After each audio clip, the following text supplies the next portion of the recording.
अङ्गं हरेः पुलकभूषणमाश्रयन्ती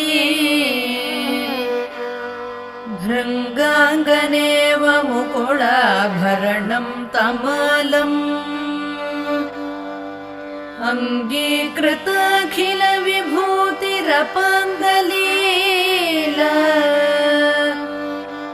माङ्गल्यदास्तु मम मङ्गलदेवतायाः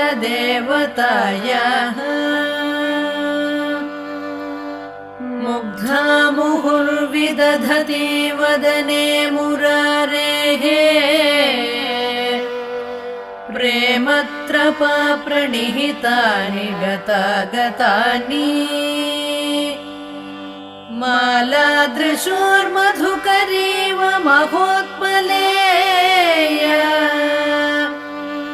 सा मे श्रियं दिशतु